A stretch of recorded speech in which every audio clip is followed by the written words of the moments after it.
The Missing Hour, 3 true cases of lost time explained by science, neurology and memory. The toll camera stamps her sedan at 9:17 a.m., 30 miles north.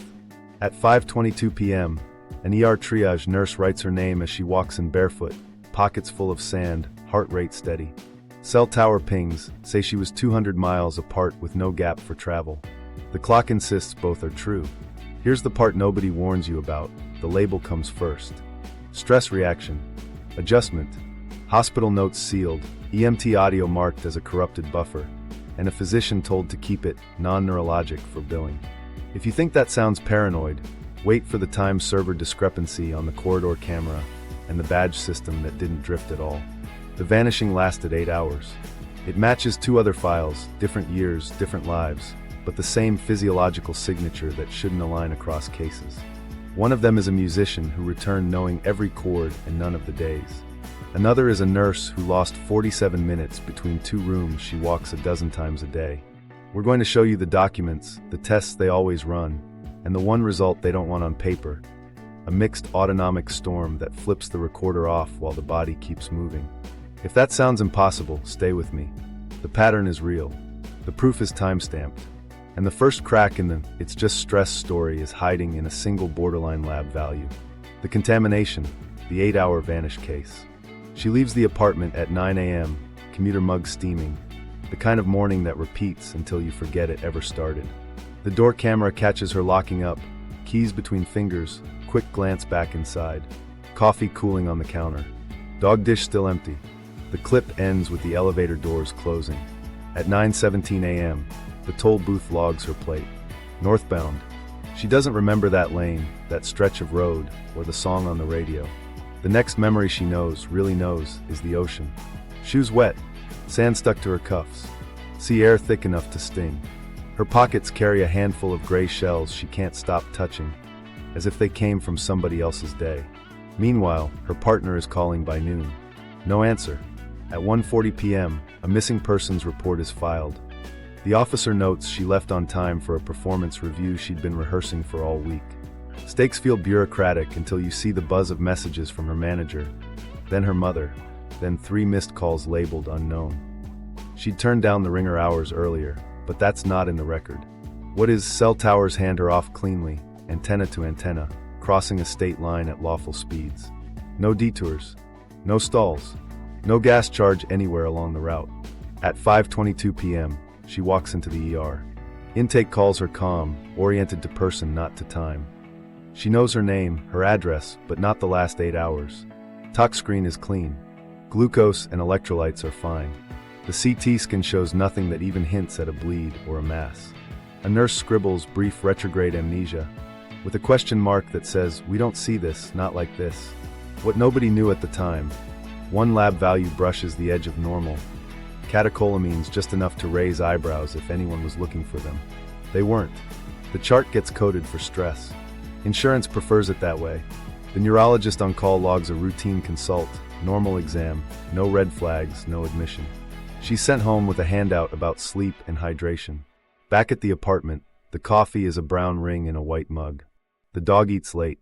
Her partner sits at the table and listens while she tries to tell a story she doesn't own. She holds up the sand like evidence. He nods because it's all they have. Here's where the tidy explanation starts to wobble. The phone's location data shows more than towers. It shows precise arcs along the interstate, exits taken and then resumed. A pause near an overlook she doesn't recognize. At the overlook, the phone connects to a public Wi-Fi network for 9 minutes. No messages are sent. No photos saved. The anomaly isn't the stop. It's the silence. Meanwhile, the toll timestamps survive 3 audits. No drift. The license plate read is crisp. The lane attendant remembers nothing unusual. Her car's odometer, logged at a service visit a week later, lines up with the math. She drove there. She walked somewhere sandy. She walked back to her car. She drove to a hospital. The only thing missing is her. Her family tries on explanations like coats, microsleep, panic attack. Maybe she dissociated, they say, because that word feels kinder than seizure. She sits still and waits for a picture to arrive. None does. Then a smell, salt and something metallic, like an old pier. hits her in the kitchen, and her eyes flood as if her body remembers a grief her mind didn't file. Her partner reaches for her and she says, "I can feel it, but I can't see it." Back at the ER, there's one more detail, easy to overlook. A nurse's note describing a sudden spike in blood pressure during recall attempts. Not panic, not agitation. Calm on the outside, storm on the inside. The attending doesn't connect it to anything. It's after hours. The hospital's badge of efficiency is getting people out. Unknown to them, across town, an insurer's utilization review flags the claim and nudges it toward a behavioral code that avoids an overnight neuro workup. That's policy, not conspiracy. But policy has consequences. No ambulatory EEG. No autonomic testing. No fMRI recall task. The kind of tests that might catch a transient glitch only if you're looking for it precisely when it happens. The next morning, she wakes to sand in the sheets. She has to tell her manager why she missed the review. She writes, "Medical issue resolved," because that's what the discharge said. Meanwhile, her partner prints the toll receipt and the ER intake and puts them in a folder labeled Tuesday. It looks like overkill until you understand what timelines do to people. Get this, her route that day passes, by chance or by something else, within 2 blocks of 2 different memory clinics. She didn't stop. We won't pretend to know what that means, but we'll hold it up with the rest of the pieces. The first fracture in the stress story is that borderline lab value. The second is her normal behavior threaded through an erased timeline. The third is the scent that opens a door and reveals no room. To see why those matter, and why this breaks the tidy explanation everyone reaches for, we need to rewind to an older file where the music never stopped, but the days disappeared. The 1986 musician's Fugue. 3 hours before showtime, he tuned by habit, he string low than the rest. He joked with the drummer about the label guy in the 3rd row. He stepped outside the back door for air, a cold alley that smelled like cigarettes and rain on hot metal. That's the last thing he remembers until a brass sun hit his face 3 days later, and his hands were moving without him. Police found him 120 miles away, leaning into a street corner groove, hat on the sidewalk, guitar case open. He was calm, cooperative. He didn't know the date. He could play every song he'd written since high school, could harmonize with a passing busker, could ask for a D harmonica like he always did. He had no ID. His wallet and driver's license were gone. His calluses told the truth he couldn't. The last 72 hours existed somewhere. At the station, he drank water like he'd run a marathon he didn't remember. The officer's notes used the same word twice, pleasant. No slurred speech. No smell of alcohol. Tox panel later came back clean. Vitals normal except for mild dehydration. There's a line in the report. States he took a long walk, unsure where. His bandmates drove up that night. They'd lost the gig. The label rep had left early. Nobody yelled. They stared. He kept asking whether the van was packed. A neurologist saw him the next morning. The consult letter survives in a thin folder. Differential includes dissociative fugue versus temporal lobe event. Recommend EEG. Consider stressors. He shrugged at stress. Childhood was ordinary. No relapse history. No drugs. He'd been excited about the record. The EEG a week later was normal. He stood in the kitchen with his sister, played their father's favorite folk progression, and cried because his fingers knew the bridge, and the bridge was the only bridge he trusted. Meanwhile, the club manager had already billed the label for backline. The booking agent called twice and never again. That's how stakes get measured in music. Miss one night, lose a month. At home, he kept opening drawers, expecting a clue. A matchbook. A map. Something. He found a roll of bus tokens he didn't buy. Later, a transit card showed rides purchased during the missing days. Purposeful movement, not wandering. Here's where it gets human. He went to make coffee, opened the tin, and froze. A smell rose up, stale cigarette smoke, cheap aftershave, and the metallic tang from the club's side door where the ashtray always sat. His chest tightened. Not panic, not exactly. Tears came hard and fast. He told his sister, "It's right there and I can't touch it." The scent had reach. The story didn't. The neurology team hedged. Transient global amnesia didn't fit. TGA runs several hours with anxious repetition and then resolves, not 3 days of purposeful travel. Transient epileptic amnesia was on the table and then off. Episodes are usually short, often on waking, sometimes recurring in clusters. Dissociative fugue slid into the file because the behavior was intact and the memory wasn't. consistent with purposeful travel and autobiographical gaps after stress. He didn't argue the word. He hated the undertow it pulled. Psych, not neuro, even when no one said it out loud. What nobody knew at the time was that an odor can link straight into the limbic network. Without a stop at the brain's relay, olfaction doesn't ask permission. That's textbook. What the textbooks didn't prepare him for was the way a smell could hit like a freight train and leave nothing behind but a pulse and a tremor. He started cleaning the apartment, wiping down surfaces, as if he could control what came back by controlling what he breathed. There's a detail buried in the police notes.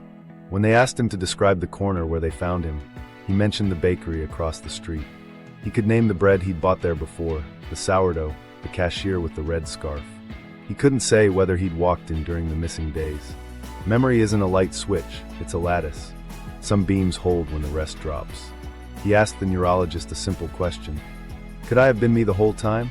The doctor said yes, your motor systems, your language, your habits, all intact. And also no, because the part that stamps experience into a timeline wasn't on that job. The doctor didn't use those words. He talked around it. But that's the shape. Pilot on, recorder off. He gave the guitar a rest for a week. Then he played a gig in a bar with sticky floors and a busted neon sign. Mid-set, a guy lit a cigarette near the door. Smoke drifted in. He fumbled the next chord and stood there, silent, waiting for a picture to arrive. Nothing did. He nodded to the drummer and counted off a new song. Hands remember. Minds don't always file. Hold that smell. It'll come back. In 2011, a hospital would capture the moment the clock slipped while a corridor stayed still. The clinic corridor blackout.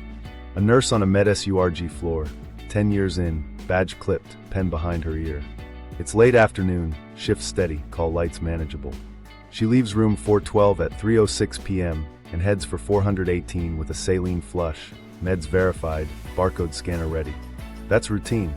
The badge reader logs her at 3 hours 6 minutes and 18 seconds exiting 412, and at 3 hours 54 minutes and 2 seconds entering 418. 47 minutes are gone. She swears the walk took less than a minute. Here's what makes it stick. The corridor camera is up, recording before and after. There's no system down banner, no frozen frame. But when they pull the clip, her passage isn't there. No blur, no edge of a sleeve. Meanwhile, her body cam, the nurse cam clipped to her chest, shows a seamless walk.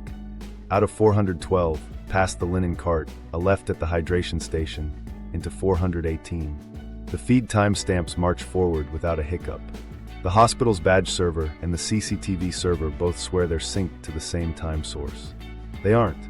Stakes jump fast in a hospital. Medication timing isn't a suggestion. Her patient in 418 has an antibiotic due on the half hour. The MAR shows it scanned at 3:55 p.m. That's within the safety window, but barely. Risk management's antennae go up. Liability sits behind every monitor, and the language shifts to confidentiality. She's told not to discuss it beyond her manager. She nods because that's the job. Alone at home, she stares at the badge log and feels like someone lifted a plank out of her day and left a gap she can't step over. In the ED, 2 hours later, her vitals are normal except for a blood pressure spike that won't settle when she tries to recount the walk. She's calm as she talks, no flush, no tremor, but the cuff numbers rise and hold, a spike in plateau that doesn't look like ordinary panic. Labs come back clean, tox negative, glucose, electrolytes unremarkable. An MRI the next morning catches a tiny anomaly near the hippocampus.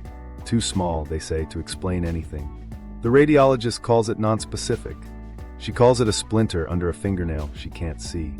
Meanwhile, quality pulls the logs. The badge system shows precise entry-exit with no duplication. The CCTV system says continuous recording, no gaps. IT finds a small time server discrepancy window that could account for seconds, maybe a minute, not 47. They draft a memo that uses the words as designed and under review. Her manager tells her she did nothing wrong. Administration's email reminds everyone to keep roll-up doors to supply alcoves closed and to avoid blocking cameras with med carts. That's not an answer, it's a posture. Her smartwatch tells a quieter truth. Heart rate climbs sharply at 3:06, hits a steady plateau at an elevated rate, then drops back to baseline around 3:54. No wild swings, no arrhythmic spikes. Step cadence stays regular, no stutter, no sprint, no panic signature. From the outside, she walks like she always does. From the inside, something holds the throttle and the recorder at odds. There's one more thread. As she leaves 412, a housekeeping cart rolls by. The disinfectant they use that week has a sharper antiseptic scent, new supplier, stronger formulation. She catches it without thinking. Later, during a supervised recall attempt, they uncap the same bottle. Her pulse jumps. Her hands go cold. She feels pulled toward the memory's edge and finds only blank glass. The MRI anomaly sits like a whisper. Tiny signal changes in hippocampal tissue pop up in people who never lose time, and sometimes in people who do. An EEG is scheduled, comes back routine normal. The neurologist writes, transient amnestic episode, unclear etiology, recommends rest, hydration, stress reduction. Insurance codes it as an adjustment reaction. The badge audit closes with no policy deviation. Meanwhile, her patient's antibiotic level is fine by morning labs. On paper, the system worked. Here's the fracture line. Function is intact. Purposeful movement, accurate task completion, correct dosing. The only casualty is the timeline. And that smartwatch pattern, the spike and plateau, matches another file. 3 cases, 3 lives interrupted. The corridor didn't bend. The camera said she wasn't there. The badge swore she was. And her body drew a graph that looks like a switch being thrown. Scientific intermission I, how memory writes time. To understand why a person can keep moving while their day goes missing, we need to look at how the brain writes time. Not philosophically, mechanically. Think of a recorder with 2 jobs. One system runs the body's routines, the other stamps experience, so it can be played back later. Those jobs usually stay in sync until they don't. Working memory is the scratch pad you use to hold a phone number long enough to dial it, to keep a sentence in mind while you finish it. It lives in frontal and parietal circuits, fast, fragile, easily wiped. Episodic memory, the story of where you were with whom and what it felt like, needs the hippocampus and its neighbors to bind the sights, sounds, places, and time into a single episode. That binding isn't a metaphor. Neurons in the hippocampus fire in patterns that link object and context, then index them using the brain's internal timing rhythms. Here's the weird part that's also the rule. When you're encoding new experiences, the default mode network, the system for inward focus, autobiographical thinking, mind wandering, turns down, and task-positive networks rise. When you retrieve, DMN activity increases, and the hippocampus couples to it. Flip the task, flip the coupling. In labs, that pattern is reliable. In the wild, stress can tilt it. If a surge pushes your autonomic system into overdrive at the wrong moment, the hippocampus can enter a functional downstate, present but not stamping. Known phenomena orbit this. Dissociative amnesia lives on the psychiatric side. Autobiographical memories go offline after overwhelming stress, sometimes with purposeful behavior that looks ordinary from the outside. Transient global amnesia hits suddenly. People can't form new memories for hours, often after exertion or emotional shock, then recover without clear cause. Temporal lobe epilepsy can do a narrower trick. Transient epileptic amnesia, usually brief, often on waking, sometimes paired with strange smells. Different labels, overlapping symptoms, and none of them cleanly matches a calm person driving a mapped route with intact decisions and no recorded recall. Meanwhile, the brain's time-stamping isn't just about record and stop. The hippocampus slices experience into chunks using rhythmic cycles and pattern separation, keeping similar moments from blurring together. Dentate gyrus helps separate similar inputs. Under stress, the amygdala cranks the volume on threat signals, which can either sharpen encoding of the scary thing or, paradoxically, scramble it when arousal crosses a threshold. That threshold isn't the same for everyone. Sleep debt, prior head injury, and context push it around. Microstories make this concrete. A CEO is eating breakfast when the call comes, stock crash, phone's lighting up. He drops his cup. It shatters. He remembers the crack, the coffee on his bare feet, the exact light on the counter. He doesn't remember the next 10 minutes when he walked into his office and gave 3 instructions everyone else wrote down. The actions happened. The stamp didn't land. Another, the smell of wet asphalt hits as a summer storm starts. You're 12 again on a bike you haven't ridden in 20 years. That's the olfactory pathway, running a private line straight into limbic systems that tag emotion and memory, pulling scenes without asking. This is why breaks feel like abduction. Your identity depends on the continuity of episodic memory. When the thread snaps while you're still acting like you, the mind starts filling with explanations, aliens, possession, conspiracy, because a missing reel is intolerable. The truth is colder and closer. A circuit that usually binds experience went offline for minutes or hours while everything else kept its job. What complicates it further? Not all storms look like storms. The autonomic nervous system, sympathetic and parasympathetic, can surge and countersurge in ways your face and voice don't show. Heart rate can spike and hold while your tone stays even. Blood pressure can plateau, while you smile and nod. Inside, the network that balances arousal and attention may be holding the hippocampus out of its encoding groove. From the outside, you're competent. From the inside, time is unmarked. Now add the known suspects. Dissociative mechanisms explain purposeful travel with lost autobiographical detail, especially after stress. Epileptic mechanisms explain brief amnestic attacks and smell-linked auras, especially on waking. Global amnesia explains hours-long gaps with anxious repetition. None alone accounts for precise toll timestamps, steady gate signatures, corridor badge logs, and synchronized tasks alongside a blank narrative. That's why clinicians hedge. Labeling isn't explaining. There's a signal in the noise. In experimental setups where people report time compression and missing moments without overt seizures, researchers have observed transient desynchrony across frontal parietal networks alongside proxies that hippocampal circuits aren't in encoding mode. It looks seizure-adjacent, but isn't an epileptic discharge. Call it a false seize to the recorder, not the pilot. In our files, 2 cases show physiological echoes of that state during recall attempts. Calm voices, elevated autonomic arousal, hippocampal underengagement. If that sounds like splitting hairs, it isn't. If the recorder can be flipped off while the pilot flies straight, then symptoms don't equal dysfunction. They equal a specific failure mode, intact working routines, absent episodic stamps. You don't need sci-fi to get there. You need a brain designed to protect you from overload by narrowing what gets saved. Here's the tease we promised. That EEG-adjacent signature appears in 2 charts, and the second chart pairs it with a heartbeat graph that shouldn't match calm behavior and does. That's not a diagnosis. It's a pattern, and patterns live in documents if you know where to look. Labeling won't get us there. Paper trails will. The paper trail, documents they buried in plain sight. Start with the triage notes. They're never written for mystery, they're written for throughput. In Subject A's chart, the nurse repeats an odd phrase twice, calm amnesic. Orientation, person yes, place yes, time no. No intoxication. No slur. The word choice matters because it shows what the room saw, a functioning human with a missing reel. A second line records recall attempt triggers BP elevation, then moves on to discharge instructions about sleep and fluids.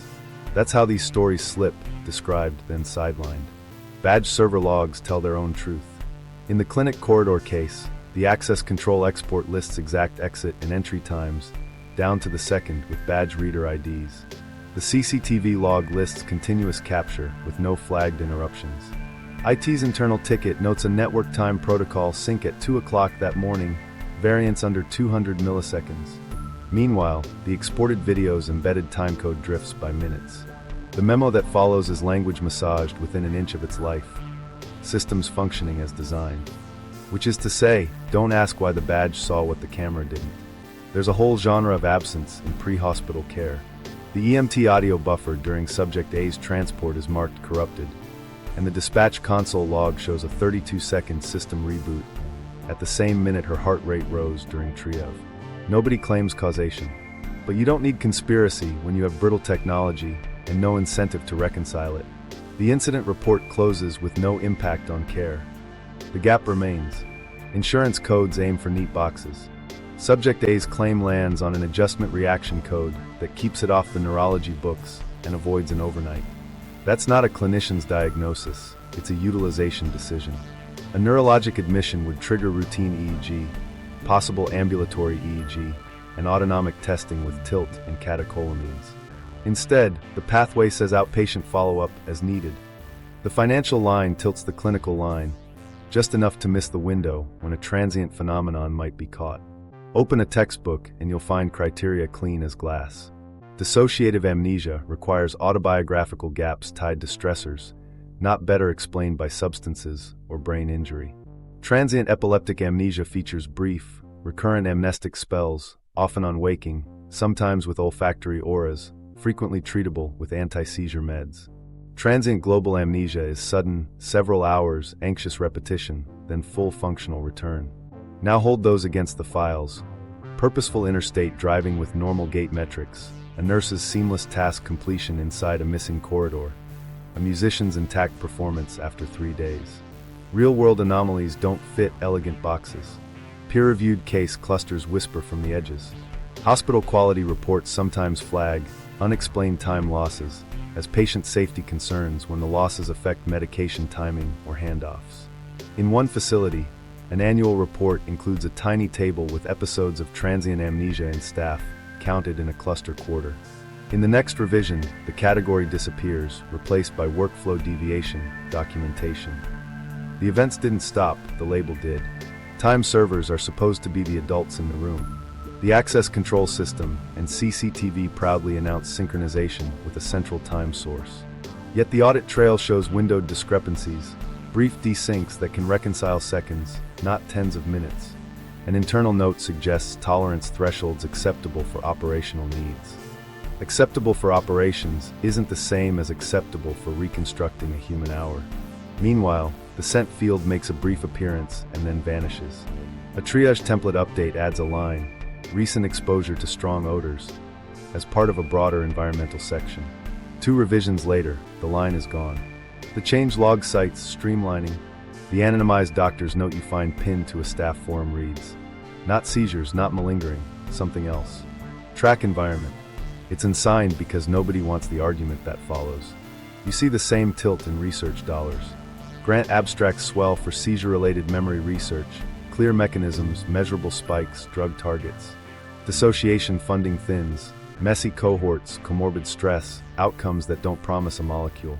Papers emerge anyway, showing odd autonomic patterns during recall tasks, paradoxical vagal surges followed by sympathetic plateaus, with hippocampal underactivation on imaging.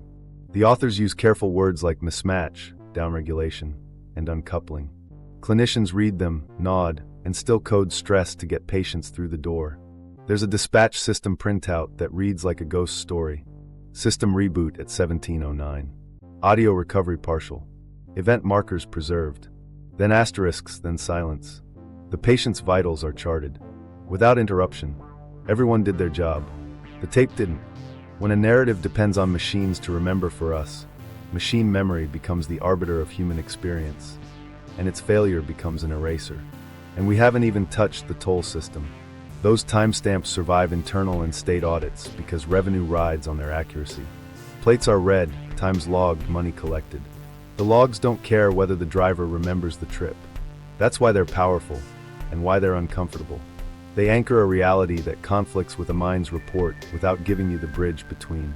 Put it all together, and a pattern shows through the paper.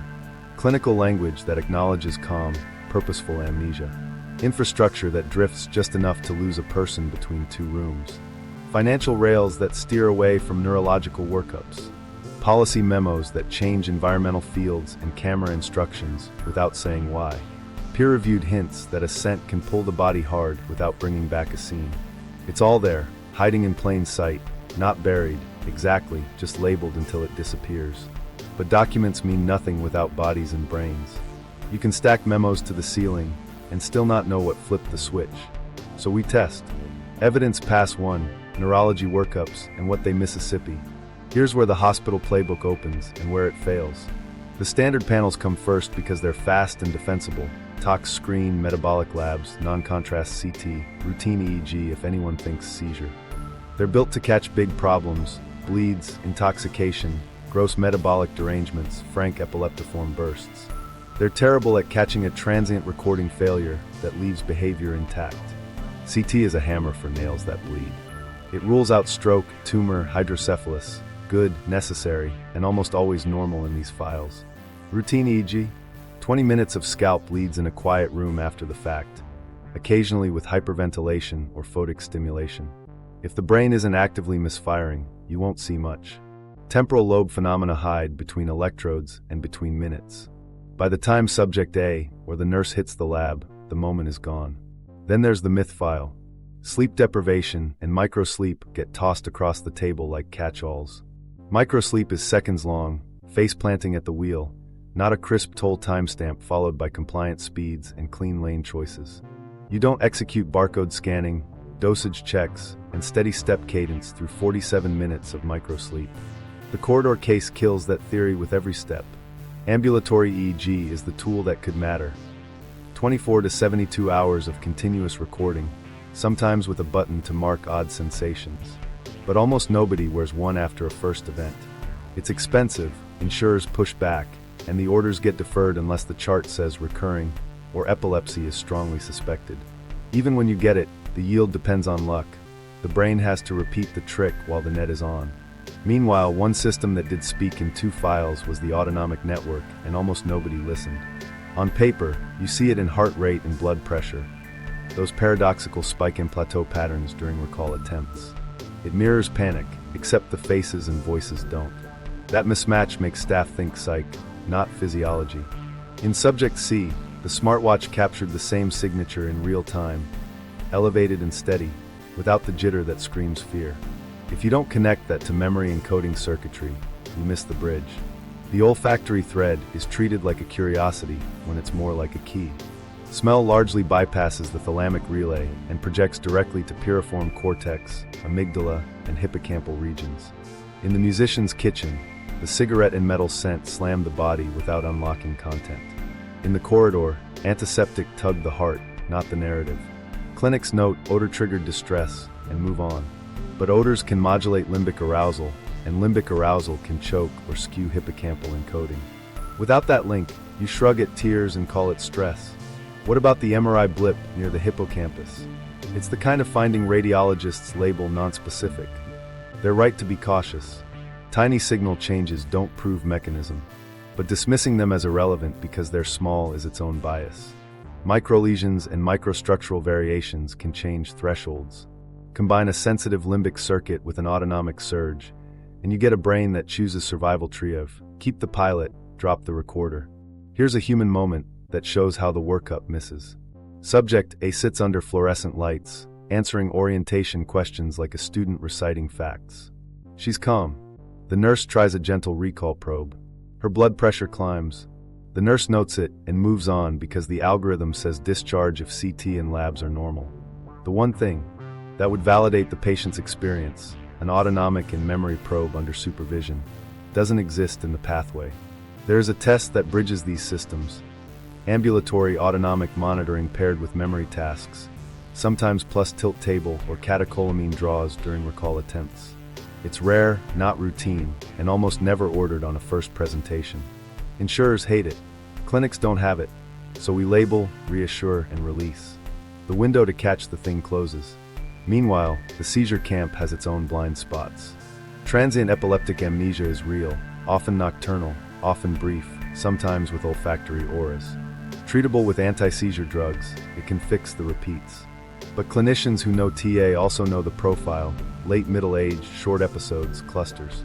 It doesn't map to a commuter's 8 hours across 2 states with intact function. When the EEG is normal, the TA box gets left unchecked, and the patient gets bounced to stress. So what gets missed? Timing, for one. These events are about state, not structure. By the time the patient is on a gurney, the state is over. A routine EEG won't replay it. A CT won't. A static MRI won't. You need to catch the system in transition, or you need to provoke the edge safely. Neither happens in a throughput-focused ED. Also missed, the interaction model. Everyone wants one cause, psych or neuro. The hybrid is messy. An autonomic surge can push the limbic system into protective overdrive, while hippocampal circuits slip into an encoding downstate. The result is record off, pilot on. The patient doesn't look sick. The tasks get done. The file just doesn't write. And the smell? It's not a flourish. It's a lever. If you don't record it, you won't test it. If you don't test it, you'll never see that 2 people with different lives and different gaps have the same physiological spike when the same scent returns. One more thing the workup misses. What technology quietly tells you. Smartwatch traces, badge logs, toll stamps. They're measuring behavior and physiology in the wild. They contradict panic and aimless wandering. If medicine doesn't integrate that data, it keeps telling patients their bodies are fine, while their lives insist something happened. The standard workup clears the big dangers and leaves the actual phenomenon untouched. That isn't malpractice, it's a mismatch between tools and target. But the next file shows what happens when someone ordered the rare test anyway, and the recorder's failure finally shows up on paper. Evidence passed 2, the one test result they won't talk about. The rare test lands because one clinician refuses to close the file. Autonomic testing, paired with memory probes. Not just a tilt table to see if blood pressure drops, but a full catecholamine panel drawn at baseline, during recall attempts, and in recovery, while the patient describes the gap and re-exposure to the suspected scent is timed to the second. Subject A sits strapped on the tilt board, for in place. Baseline looks fine, resting heart rate steady, blood pressure normal, catecholamines within range. Then the recall prompt. Tell us the part you don't have. Her voice stays even. The numbers don't. Heart rate surges, not to panic chaos, but to a tight plateau. Blood pressure climbs and holds.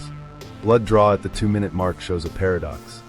Vagal indices suggest a brief parasympathetic push, nausea, a hollow drop, immediately followed by sympathetic dominance. The report calls it a mixed autonomic storm. She calls it a wave that doesn't break. They move to scent. A sterile vial unmarked to her, uncapped for 3 seconds.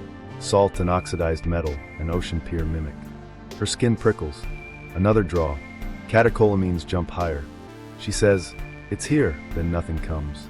No images. No sequence. The nurse notes tears without agitation. The cardiologist frowns at the graph. The neurologist circles the phrase mismatch. Next day they add imaging. Functional MRI during a queued recall task. Standard design, alternating blocks of neutral prompts and tell the missing hour. In healthy recall, the hippocampus couples with the default mode network. Retrieval lights the network that builds your inner narrative.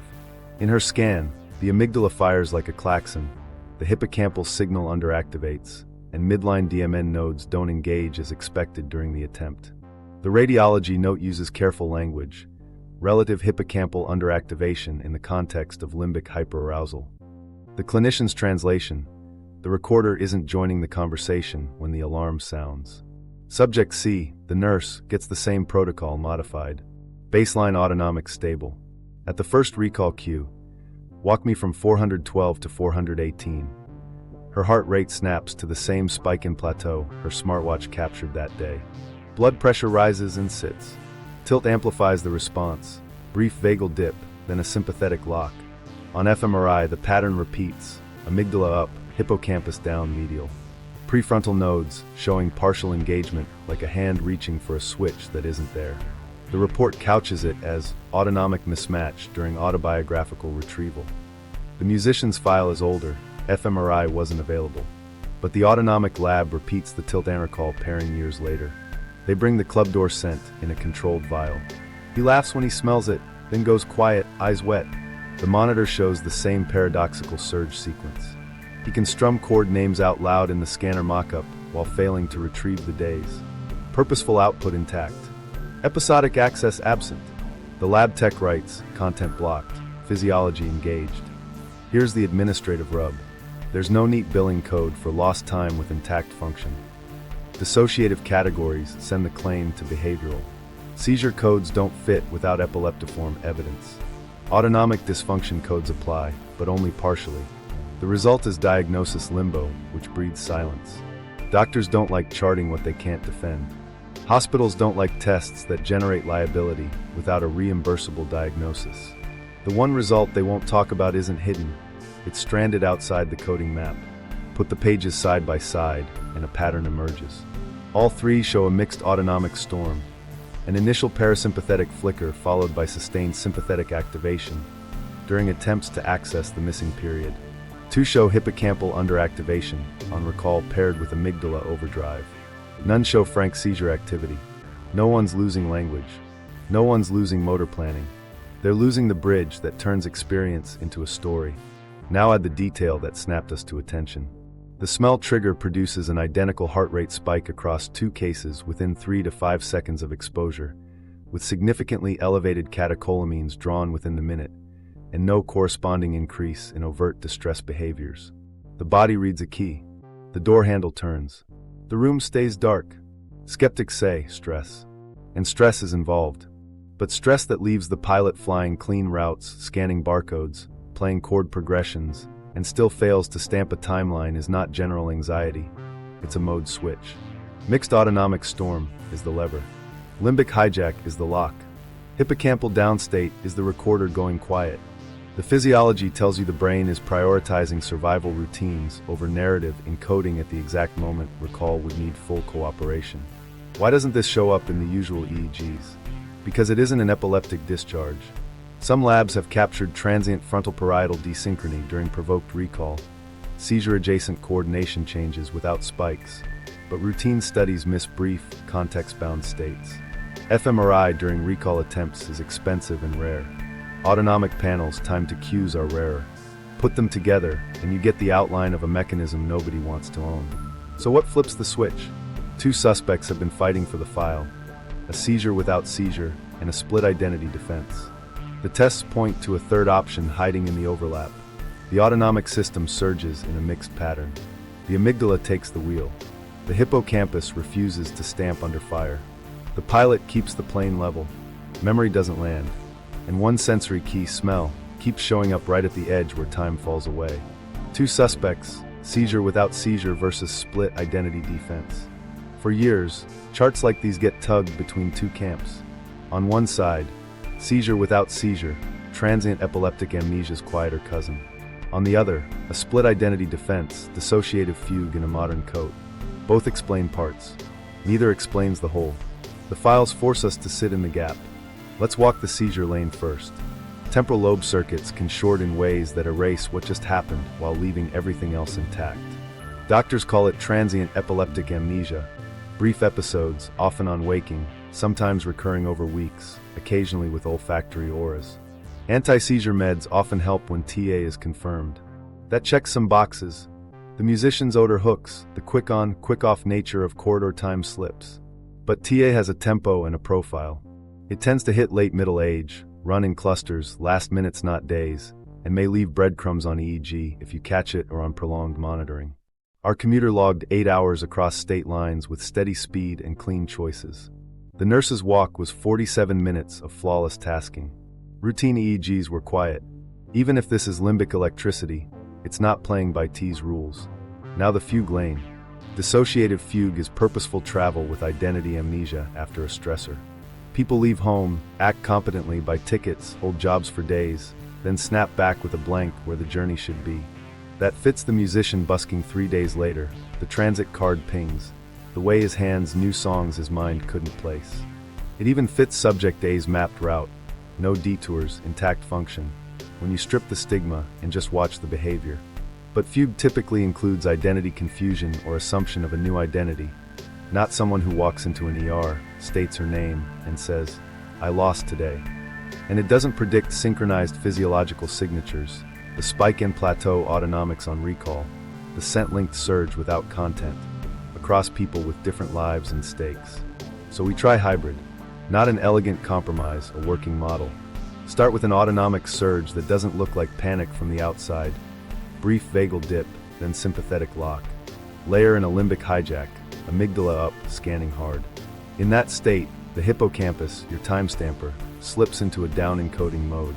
Pilot on, recorder off. Behavior runs on learned scripts, highway habits, barcode routines, chord progressions. Meanwhile, episodic binding fails. Later, when you try to retrieve, the same autonomic mismatch reappears. The body hits the alarm, the stamp never lands. Why does smell keep showing up? Because olfaction is the one sense with a direct line into amygdala and hippocampal circuits. A scent that was present at the moment the recorder dropped becomes a key that still fits the lock. Turn it, and physiology fires, heart rate spikes, catecholamines surge. But the room behind the door is unlit because the episode wasn't encoded as a retrievable scene. The nurse's antiseptic, the commuter's salt and oxidized metal, the guitarist's alley smoke, they're not metaphors, they're indices to an empty file. Here's where labels matter, because labels ration care. Put seizure in the chart and you'll get EEGs, maybe meds, follow up in neurology. Put psych, and you'll get coping sheets and a follow-up that never happens. Patients live in the shadow of that divide. Subject A's partner hears stress reaction and watches a folder fill with state-verified timestamps. The musician hears Fugue and feels doors close. Bookers don't argue with neurology, but they flinch at psychiatry. The nurse knows liability rides on whether the system calls her gap a tech glitch or a human error. That's not academic. It decides who gets believed, who gets paid, and who gets a second test.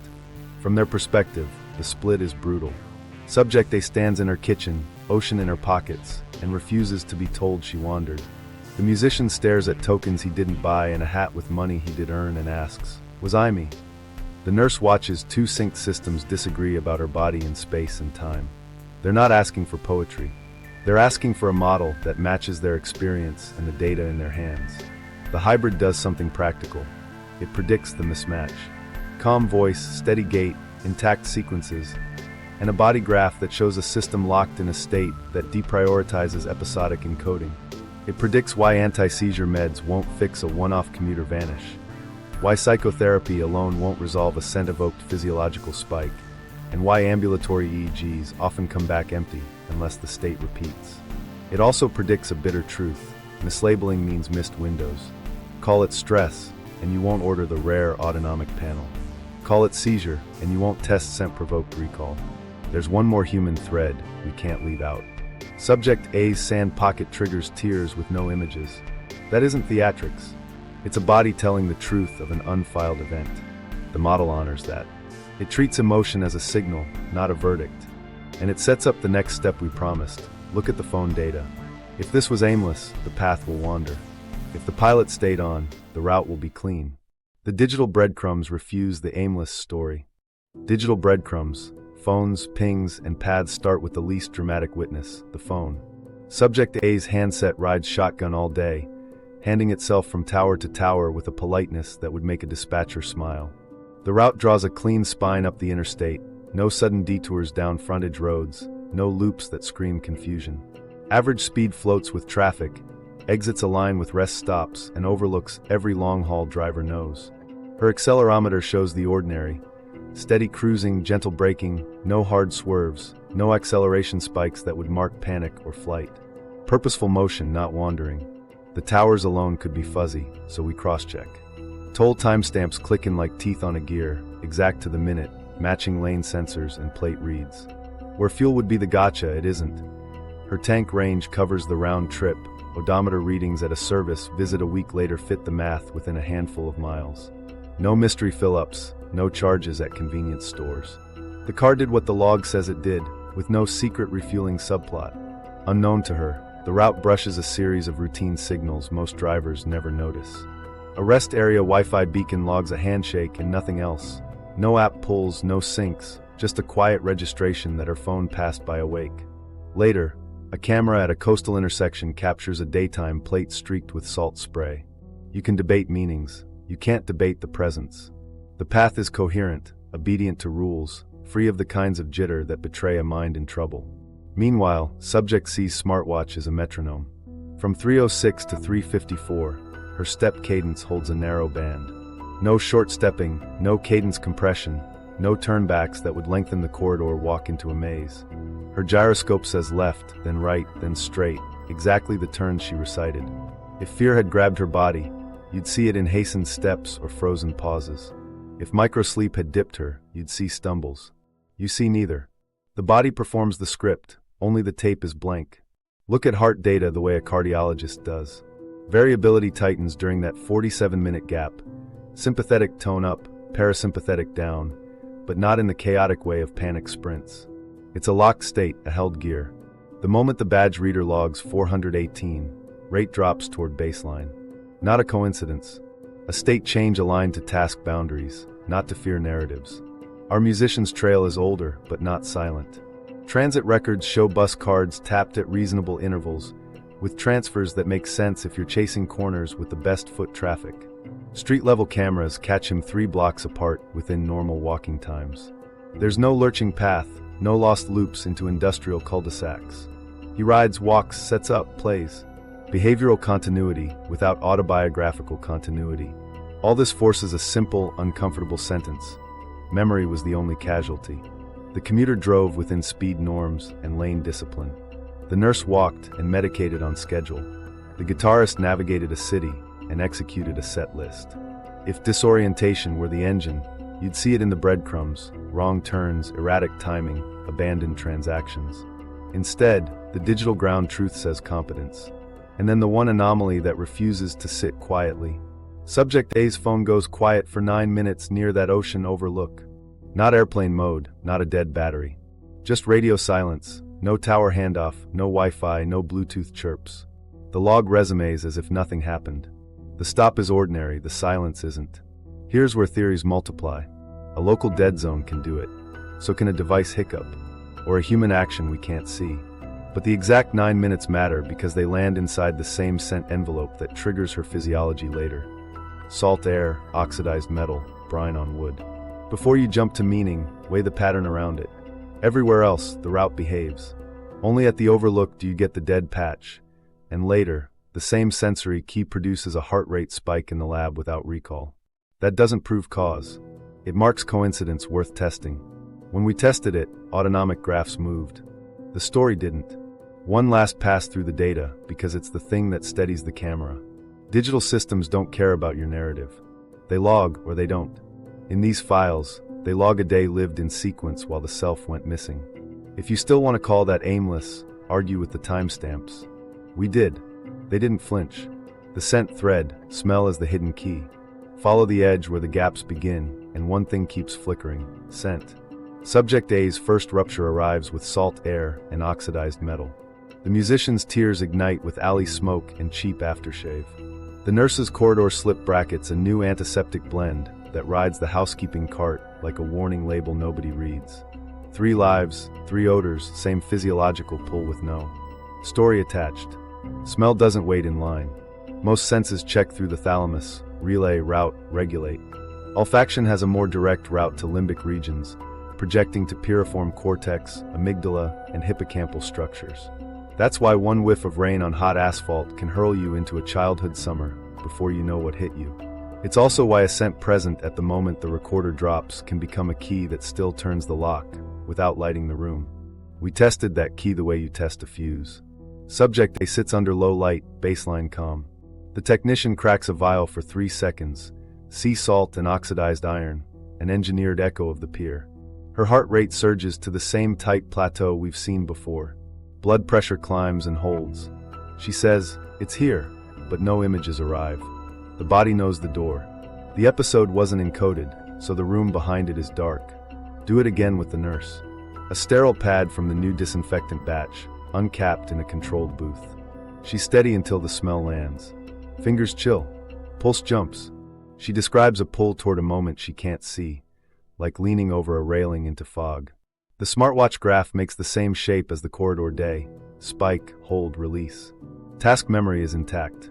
Episode memory isn't there to fetch. The guitarist's cue is dingier: stale smoke, cheap cologne, a trace of hot metal from a club door that sticks in summer. He laughs at the familiarity, then wipes his eyes without embarrassment. He can play the progression he associates with that alley. He can't string the missing days into a timeline. The scent turns on the limbic siren and leaves the hippocampus off duty. Meanwhile, experiments outside these lives have run versions of this on purpose. Pair stress with an odor, later, present the odor alone. People report time compression, gaps around the peak, and a wave of arousal without seizure spikes. EEGs show a momentary desynchrony in frontal parietal networks and proxy signs that hippocampal circuits aren't in encoding mode. It's not epilepsy, it's a mode shift where the alarm dominates. Here's the human part that matters more than the graphs. Subject A buys a candle labeled Ocean. She lights it and waits, searching for proof she can own. Nothing happens. Months later, a gust by a marina hits rusted bolts and low tide just right, and her knees go weak. Context isn't fragrance, it's the full chemical chord, and the limbic system hears the chord, not the label. Clinically, this should change practice. Intake forms ask about fevers and falls. They rarely ask, "What did you smell?" Yet the scent thread tightens across files. The moment the recorder fails has a chemical fingerprint. Re-exposure reproduces the body's alarm without bringing back content, because there's no content stamp to retrieve. The key works, the cylinder turns, the latch meets an empty frame. The stakes aren't academic. If odor can mark the edge, you can use it to test and to protect. Track environments where gaps begin, piers, corridors, alleys, and you can alter airflow, change products, or pre-warn staff. More important, you can stop telling people they wandered when their bodies are pointing at a trigger with the precision of a metronome. A sensory key that opens the door, but doesn't light the room, isn't a metaphor. It's a mechanism, and an old lab study knew to look for it, long before anyone admitted hospitals were changing their air. Scientific intermission 2, provoking the gap. Back in a lab with too many clipboards and not enough time, researchers tried something risky. Make the gap on purpose, then measure the fallout.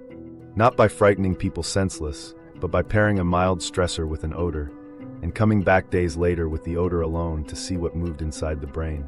3 days of setup. Volunteers learned a simple task under mild pressure, timed arithmetic with social evaluation baked in, a lab analog of the Trier social stress test. A judge's neutral face. A countdown clock that beeped louder as answers slowed.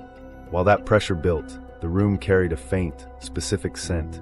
Nothing dramatic, a lab mixed note that blended aldehydes you'd never notice in a hallway. Heart monitors ticked. Skin conductance climbed. The task ended. People walked out thinking it was just another annoying study about stress. Then came the second visit. No clock, no judge, no math. Same room. The odor, imperceptible as a concept, present as a chemical chord. Researchers cued neutral questions. What you ate for breakfast, your route to the building, and then slipped in. Walk me through your memory of the last session. That was the whole provocation, a smell and a prompt. Here's what they saw. Reports of time compression. It felt shorter than it was, and in a subset, missing fragments precisely at the peak of the original stress. Not full blackouts, but seams in the hour. Meanwhile, physiology told a sharper story. Heart rates jumped to a new set point and held there. Blood pressure rose and plateaued. Skin conductance stayed elevated in a way that didn't match fear faces or shaky hands. People spoke evenly while their bodies acted like sirens with the volume fixed just below audible. EEG caps were part of the kit. When the odor hit and recall began, some traces showed a brief desynchrony across frontal and parietal leads, a loosening of the usual rhythm that supports attention and integration. Not seizure spikes. A change in coordination, as if networks that should sing in time went momentarily out of key. The hippocampal signal isn't directly visible on scalp EEG, but proxies, midline oscillations that correlate with encoding states, dipped when the autonomic wave rose. The lab notes used polite phrases, encoding mode suppression proxied by network desynchrony. In plain language, the recorder stepped back when the alarm walked in. They pushed ethics to the line and stopped. You can't crank arousal past thresholds just to watch memory fail. Review boards insisted on mild stress, quick recovery, debriefs that sent everyone home whole. That meant the most dramatic gaps stayed rare by design. But even within those guardrails, a pattern held. Pair stress with assent, return with assent alone, and you can provoke a state where the body reenacts the alarm without the mind delivering a scene. Here's where it gets uncomfortable. When labs repeated the protocol with fMRI, the pictures matched our casework. Odor plus recall task drove amygdala activation and dampened hippocampal engagement in that subset. Default mode hubs that usually sync during autobiographical retrieval showed partial, jittery involvement, as if the system couldn't settle into narrative. Again, no seizure signatures. Again, a mode shift. Then the paperwork started to thin. Replication ran into new ethics language about stress induction. Institutions got cautious. Some datasets never left local servers because consent clauses hadn't anticipated sharing physiological traces tied to memory complaints. A few labs pivoted to safer questions about emotion and olfaction, leaving the time gap angle in appendices. Even when the effects appeared, authors softened the claims, time perception distortion, retrieval difficulty, to avoid the fight that follows missing time. Meanwhile, hospitals were adapting without announcing it. One facility that ran a pilot odor audit found clusters of near-miss medication timings mapped to a specific corridor with poor airflow and aggressive disinfectant cycles. The fix was described as workflow optimization, upgraded HVAC dampers, altered cleaning schedules, gentler products during peak med passes. There's no published paper about amnesic corridors. There are purchase orders for new scrubbers and a quiet drop in timing deviations the next quarter. The stakes are simple and wide. If triggers are common, stress plus a scent cord you barely notice, then any overtaxed system could nudge a brain into record off, pilot on, for minutes you won't get back. That's not a ghost story. It's a hazard with a mechanism. And it implies a responsibility. Identify environments where the cord plays, measure autonomics during recall, and stop stuffing the evidence into behavioral codes that erase the physiology.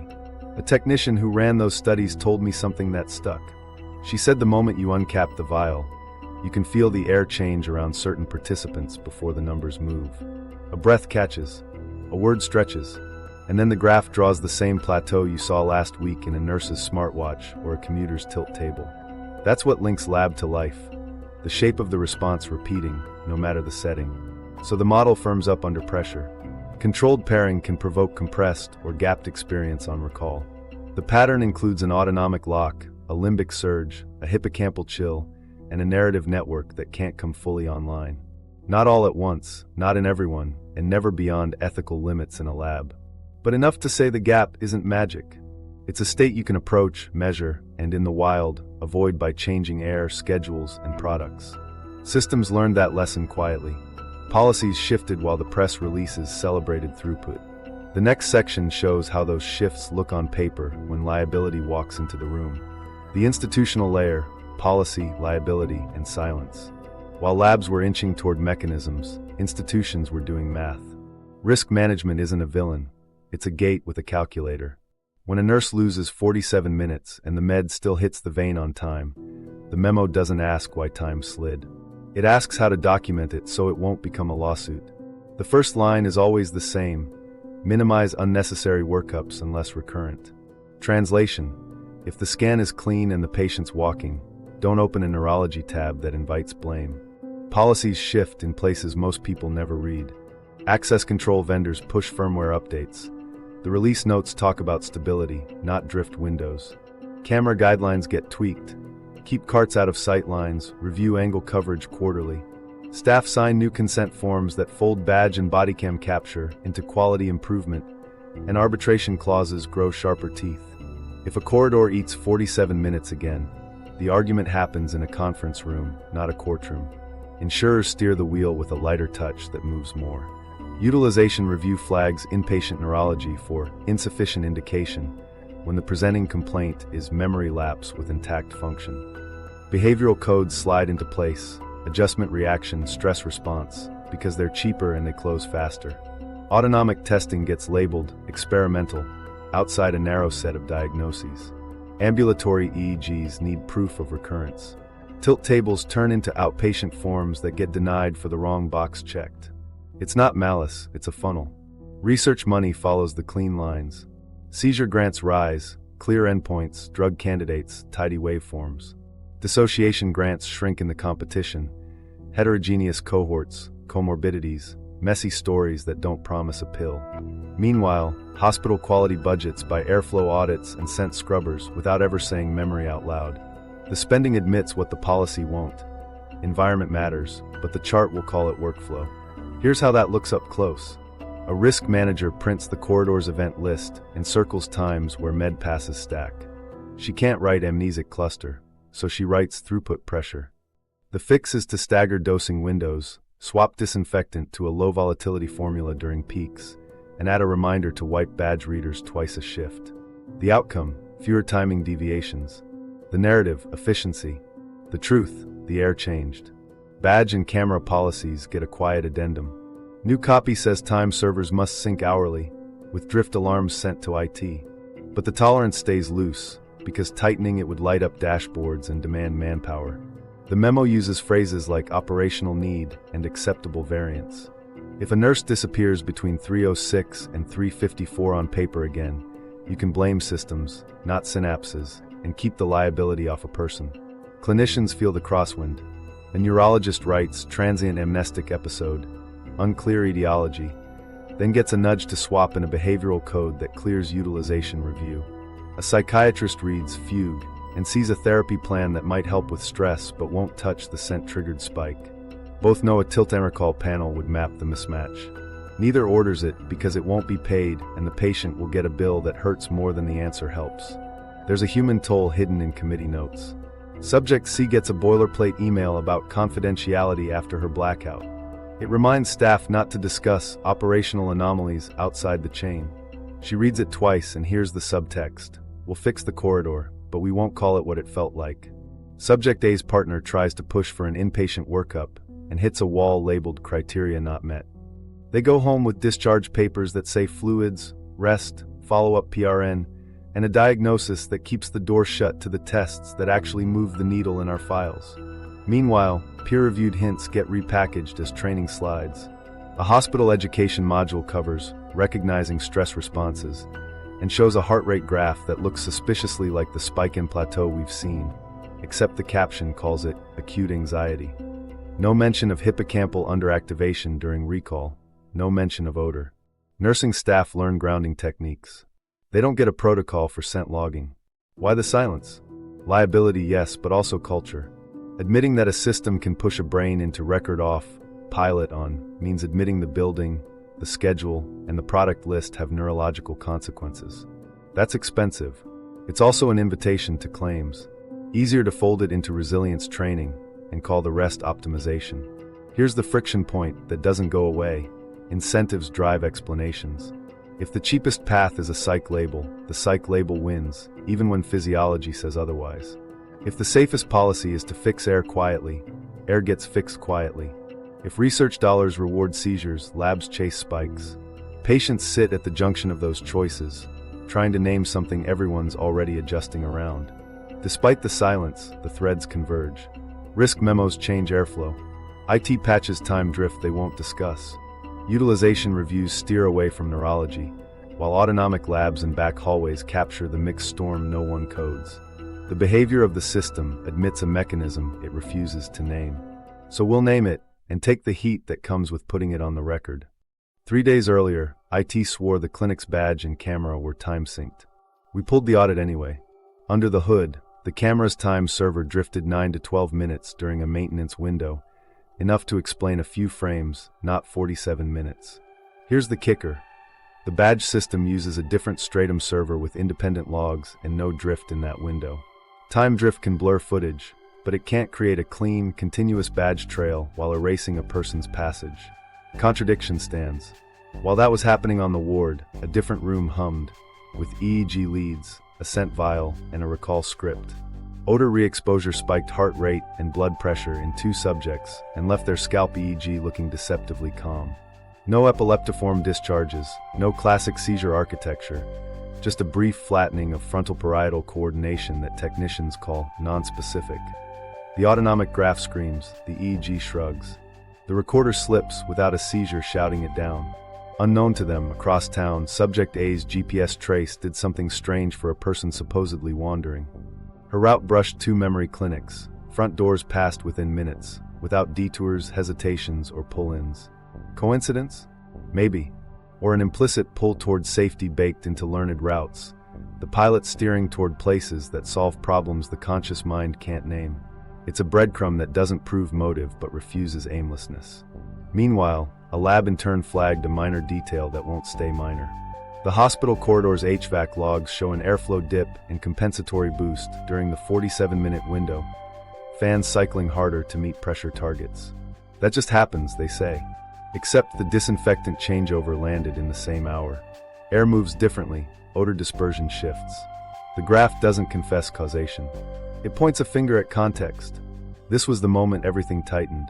We re-exposed the musician to the alley scent, expecting noise. Instead, his autonomic curve drew the exact spike in plateau seen in the nurse and the commuter. 3 lives, 3 environments, 1 shape. The EEG again called it nothing special. The body said otherwise. If you're counting, that's a pattern crossing cases in years that standard workups never touch. According to witnesses, Subject C never looked distressed. Colleagues remember her chatting at the hydration station. The smartwatch disagrees. Variability drops, sympathetic tone locks in, then releases the instant her badge hits 418. A state change aligned not to fear faces, but to a doorframe. Behavior and physiology talk, expression sits it out. Everything was about to change when we tried voluntary retrieval under supervision. No scent, just the prompt. Walk me through the part you can't see. The spike arrived anyway, smaller but precise. It means trigger-free recall can still flip the switch, and triggers amplify it. The door can open from either side. This decision would haunt us because it moved the story from documents to people. We asked each subject to attempt a personal recall on camera, with medical backup. Stakes aren't abstract now, symptoms, bills, jobs. And then the curve drew itself again, nearly identical, while words stayed measured. The final test is personal. We're asking them to step to the edge that already took something. This is where everything changes. Voluntary recall, under full supervision right now. The revelation, the memory blackout mechanism. Here's the mechanism in plain language. A mixed autonomic storm plus limbic hijack flips the hippocampus into a downstate while practice systems keep running. Record off, pilot on. That's not poetry. It's a map that finally fits the documents, the labs, and the lives. Start with the surge. In each case, recall attempts, and sometimes the original context, produce a paradoxical sequence. A brief vagal dip, nausea, chill, lightheaded blip, then a sympathetic lock. Heart rate spikes and holds. Blood pressure rises and plateaus. Faces stay calm. Voices stay measured. That's the mixed autonomic storm. It's not generalized panic. It's a gear that engages and won't release until the task boundary changes or the trigger lifts. Layer in the limbic shift. fMRI during recall shows amygdala overdrive, threat appraisal up, even when nobody looks afraid. In healthy retrieval, the hippocampus couples with default mode hubs that knit scenes and self. In our files, those midline nodes try to engage while the hippocampal signal underactivates. The network that writes your inner narrative can't get full cooperation from the timestamper when the alarm is on. The recorder hears the siren and steps back. Now add behavior. Highway habits, clinical routines, and musical sets live in distributed circuits that don't need a vivid, "I was here" tag to run. Basal ganglia and practice cortical loops can carry you through lane merges, barcode scans, and chord changes. That's the pilot, intact. Executive function drawing on learned scripts. Purposeful behavior without episodic binding isn't a contradiction. It's a division of labor under load. Put those together and the synthesis lands. Mixed autonomic storm plus limbic hijack plus hippocampal downstate equals a temporary failure mode where the brain prioritizes survival-relevant action over narrative encoding. The person acts like themselves and later can't fetch a scene because the scene never got stamped. That's why the smell key can yank physiology without unlocking images. The index exists, the file doesn't. Why it feels alien is simple and brutal. Agency is intact. Continuity isn't. You remember deciding to leave at 9. You remember a shiver at 5:22. The middle is gone, but your bank, your toll authority, your badge system insists you were there doing ordinary things. The self that acts and the self that remembers share a name until stress peels them apart. When they rejoin, the reunion is missing a story. Misdiagnosis isn't just annoying, it's harmful. Call it seizure, and you chase spikes that aren't there while missing autonomic patterns you could actually track. Call it psych, and you close the door on neurological testing that would validate the body's role. The wrong label dictates coverage, stigma, and whether anyone orders the rare panels that demonstrated the mismatch in 2 of our files. It dictates careers, too. A nurse's liability, a musician's bookings, a commuter's review. Viral truth. The label you choose changes the life that follows. Tie it back to the cases. Subject A's route and tolls show pilot on. Her tilt table plus scent probe show recorder off under alarm.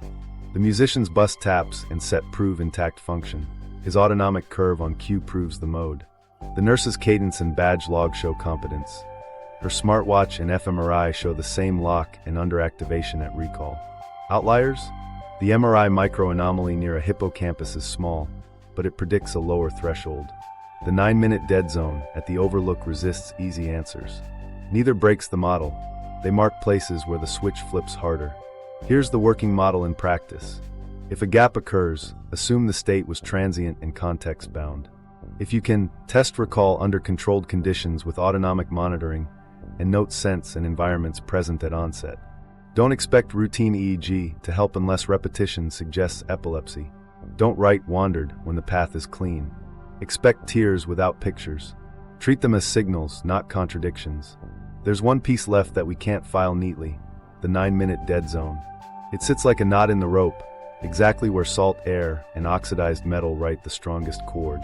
A sensor dropout can fake a hole. A maximal downstate can make one. The difference matters because one points to machines and the other to thresholds any of us could cross on the wrong day, in the wrong air. Either way, the timestamps won't save you if the recorder's off. The 9-minute dead zone, what it means for you. Let's sit with that knot. 9 minutes of radio silence at an overlook that everything else says she reached on purpose. Two possibilities live there, and they matter for more than one case. One is simple and technical, a sensor dropout. Towers overlap poorly, the phone idled its radios, or a routine network hiccup erased the breadcrumbs.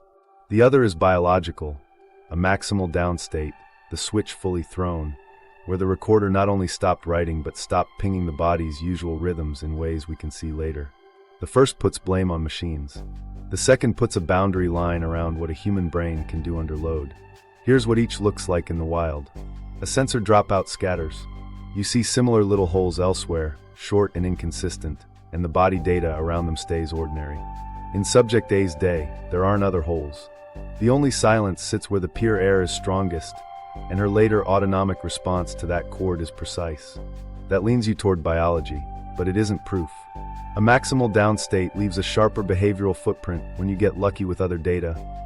A heart rate set point that locks harder, a step cadence that tightens, or a transition point, like the moment she left the overlook, where the physiology releases as cleanly as it locked.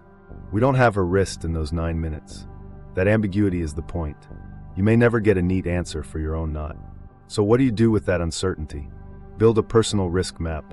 3 dials move the needle: stress load, sleep debt, and scent context.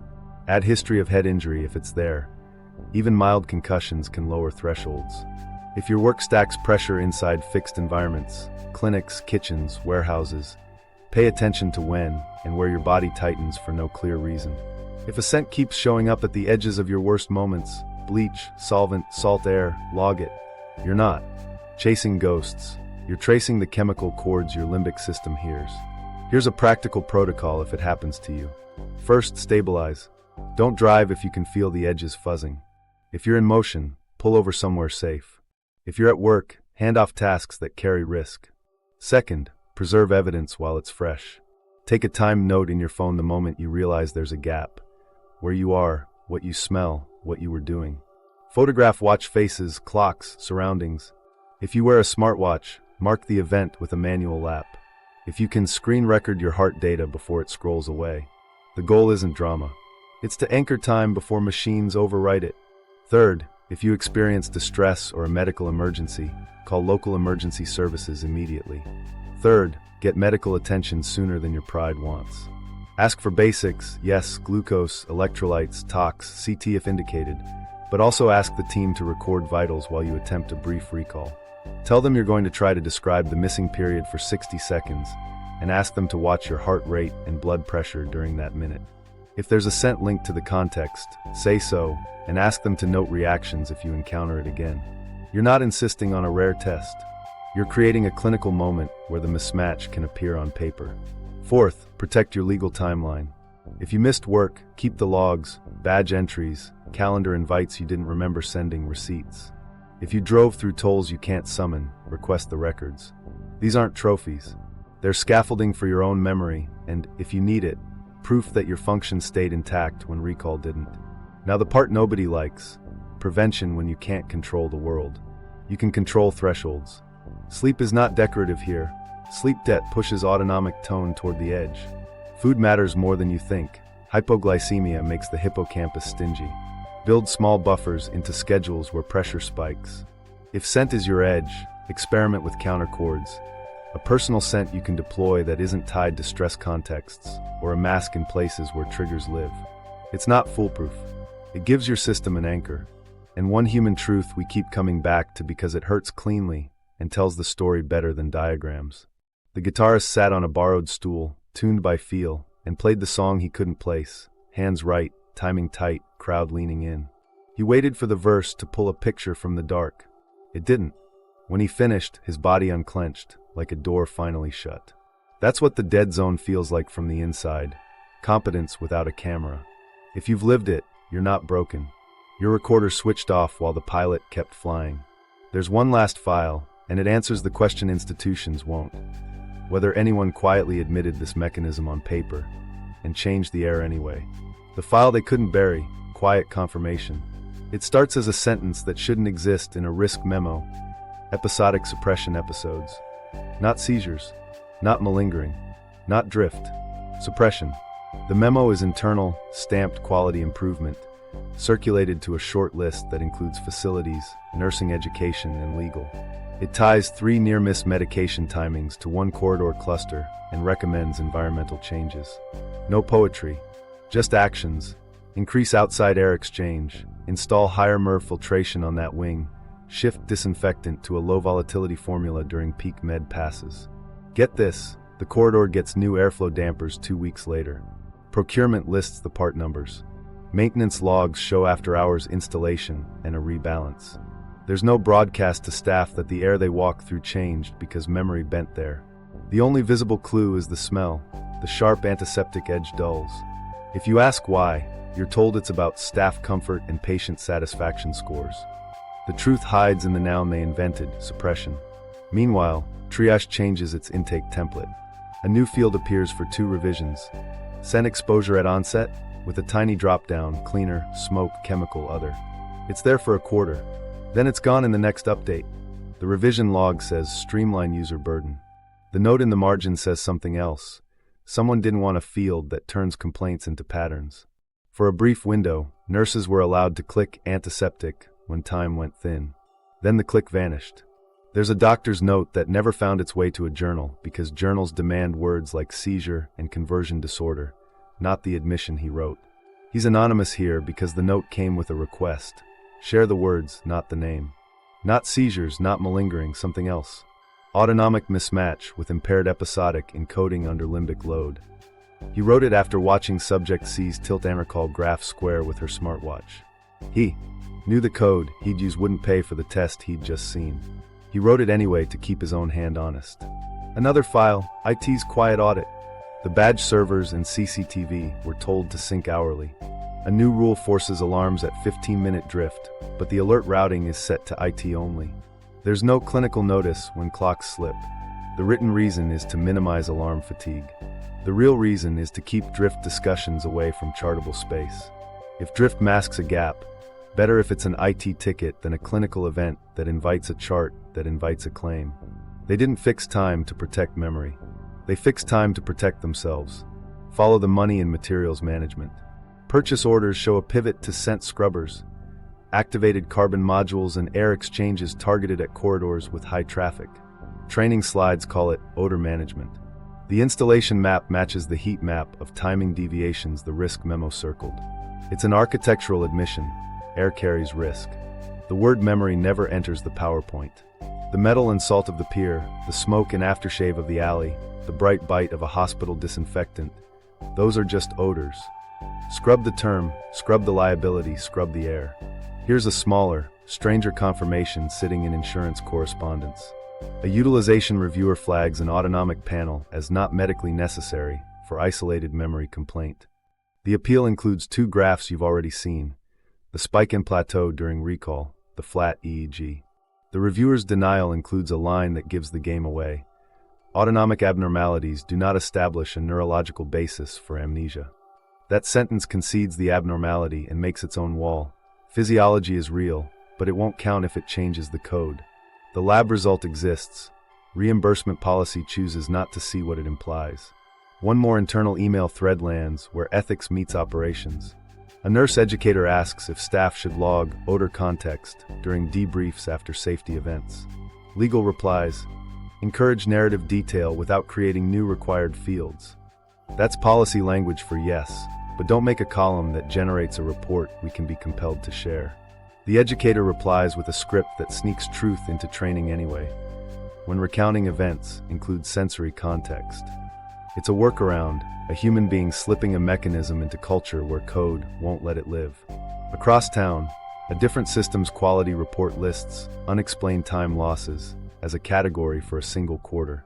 The next quarter, the category is gone, replaced by documentation anomalies.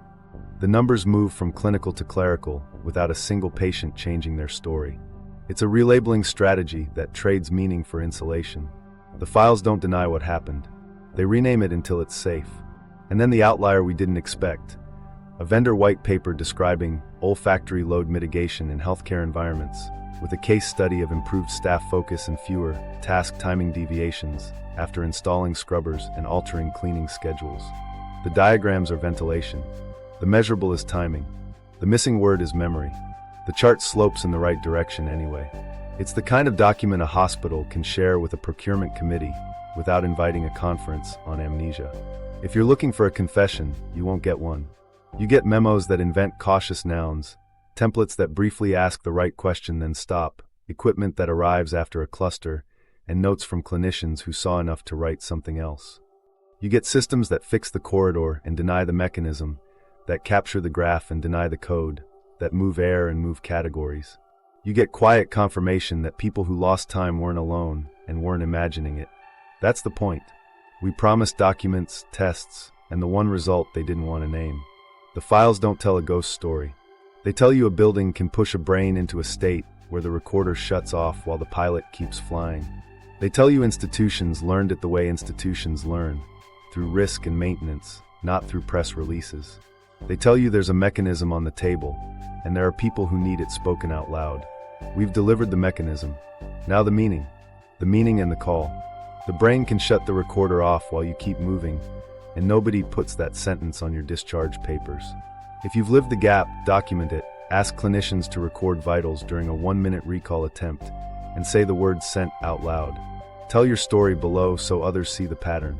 Want the deeper dive into dissociative amnesia, transient epileptic amnesia, and the autonomic lock that links them on the surface? Watch the next one, and subscribe so the next missing hour belongs to them, not you.